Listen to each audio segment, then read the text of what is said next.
nga koy moolee foo ko neex nga koy jëmale su dee arrangé na la. man de musuma gis période préélectorale ñu tere ay manifestation ci mbedd mi presse bi dong la concerné woon. soo xoolee ci élection locale yi ñu génn je te donne des exemples rek. Ousmane Sonko ba muy woote ci Ziguinchor di lancer programme Bourogam bi. c'était en période de pré-campagne. est-ce qu'on l'a interdit de le tenir à Ziguinchor? Non.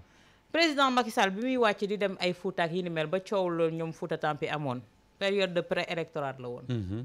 ndax dañ koo tere woon ca booba. non kon tey pourquoi bii pa ñu génnee ab sart gu yees goo xam te ne day tere li ni mel. man foofu rek la laaj bi féete. qu'est-ce qu'il y a de nouveau sous nos cieux? lu jar a waxtaane la wax. Qu'est-ce qu'il y a de nouveau sous nos cieux? Est-ce que c'est le gouvernement de réglementer le secteur de la presse? Ça ne concerne que la presse. Ça ne concerne pas les partis politiques, ça ne concerne pas les formations politiques. Parce que li ma joxe comme exemple dafa yàggul, c'était pendant les locales, période de pré-campagne. Si le Ousmane Sonko woote woon à Ziguinchor ñu gis rassemblement bu mu fa defoon bu muy lancer son programme Bourog. nga ñëw si la Macky Sall wàccoon également sur le terrain doon def tournéem yooyu. Et c'était entouré de politique. boobu est-ce que gouverneur yi nekkoon dans ces zones-là dañ ko tere? Pourquoi le gouverneur de Dakar s'empresse de sortir benn note circulaire? Pourquoi waa Benno Bokk Yaakaar di gaawantu ñoom tamit di wax ne waaw on se range avec la complicité de la presse. on se range. On accepte la note circulaire du gouverneur. lan moo ko encadré? ban loi moo ko maye? man je suis d'accord Sénégal génn ne Moustapha Diop Walfadjri bu leen wax ci lii période de propagande lii la. xam nga awal lan lu am solo trop ci li nga wax moo di ne yii bu daan am jamono bu ñu mësee jëm campagne électorale nag xëy na mu am te yëguma ko mais li mu mës a yëg yëpp mooy CNRA mooy génne benn communiqué rappeler à la presse joxewul instruction joxewul injonction joxewul dara dafay rappeler à la presse que ni période pré-campagne bi bés sàngam lay tijji ba bés sàngam période boobu dañ ciy tere propagande ci média yi. CNRA bañ na ko ba sax du wax ne day tere nga invité politique nga invité nanga mën naa li muy tere mooy nga ñëw ci plateau wu télé jox ko nit mu ciy def propagande. loolu moo tax d'ailleurs média yu bari suñ tollee ci période boobu même boo leen fayee pour un public reportage ci loo xam ne meeting la wala déclaration de programme lancement de programme comme bi Ousmane Sonko doon def duñ ko accepter.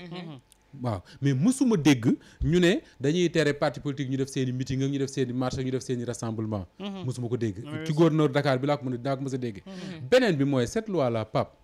franchement elle est d'une impertinence extraordinaire. xam nga lu tax mooy tey boo teree nit ñi ne bu ñu dem ci télé yeeg rajo yi pour wax ci nangam ak nangam mais ñu dem ci réseaux sociaux yi. mais bien sûr di ko fa wax. bien sûr te ñi koy seetaan ci télé yi bu ñu yëgee ne tey jii nii am na ñoo xam ne moment bii télé ngi tàkk. mais dañuy préférer jàpp YouTube di seetaan Pape Mokhtar ak Moustapha Diop ak Awa Diop Ndiaye. ñu ngi kay toll ci 5000 personnes di ñu seetaan ci YouTube ba. y en a beaucoup d'autres. tey jii les live là ñuy def muy man ak yow ak keneen. nga xam ne jaarul ci rajo bi jaarul ci télé bi. mais bu ñu la waxee ñaata nit ñoo koy seetaan. tu n'en reviens même pas. bien sûr. donc les gens tey leur faire une loi comme ça c'est tellement impertinent. moo tax man Awa Diop mi ngi wax sànq ne lan moo xew ba lu tax gouverneur Dakar génn naan di rappeler période campagne ak nangam ak nangam pré campagne ak nangam ak nangam li xew lu yomb la. mooy conseil constitutionnel gii. moo fi def loo xam ne ñëpp ñiy waxal yàlla ñëpp. boo d'ailleurs ñi jàng droit sax booy dégloo loolu la ñuy wax que ni fii mu ñu jëmee narul sedd ci ñun.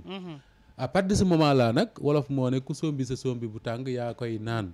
à partir du moment où sombi nañ sombi bu tàng il faut ñu bàyyi gars yi naan ko bañ ñu manifester moo tax pour ñu naan gouverneur Dakar ma ngay rappeler nangam ak nangam musuma ko dégg. mais impertinence bi sax li koy wane ci note circulaire boobu. moom moo di ne daf ci boole les réseaux sociaux. ci restriction bi. réseaux sociaux. c'est pour te dire l'impertinence de cette note circulaire là ak amul benn fondement c'est pas fondé du tout que mu joxe ko te defe naa ne su defoon benn rétrospective bu ndaw rek comme ni ma ko waxee ci locales yi. ci période de pré-campagne bi y a eu combien de manifestations? C'est pas relayé par les médias mais ça a été relayé par les réseaux sociaux. mais les partis politiques yi tenir nañu seen ay rassemblement. loolu parti politique yeeg candidats yi dañ koo comprendre d'une telle manière que même buñ dee solliciter une télé wala une radio dans le cadre d'un partenariat pour la couverture de la campagne ak yooyu la période de pré-campagne là dañ lay préciser souvent que ni ñun xam nañ ne yii du ngeen ko couvrir. parce que xam nañ ne on le fera pas. mais à partir du moment où nit ñi ngi am seen ay réseaux sociaux parce que Bougane Gueye Dany moo ko mas a wax bi ñu tëjee Walfadjri boobu Awa Diop Ndiaye ak Issa Tine ñëw fii mu ñëw fii ma dajeeg moom fii ñu taxaw di waxtaan mu ne ma mais attends ce que les gens ne savent pas c'est que tey boo demee ci kër ñun Sénégal benn téléviseur la ñuy am. ñun ñëpp ñu jàkkaarloo moom di ko seetaan. léegi boo tëjee télé boobu mënul daw ci RCN mënul daw ci TNT bi les gens buñ continuer di émettre à travers YouTube soo demee ci kër finalement di nga fekk ku nekk yor bii. mën nga cee fekk fukki écran ci genn kër gi. ku ne yor sa bot di seetaan. finalement ça sert à rien. ça sert à rien. contre-productif. contre-productif voilà. jërëjëf Moustapha Diop. période de pré-campagne bi daal nañ leen wax ne nañ ko kocc ci Walfnet également.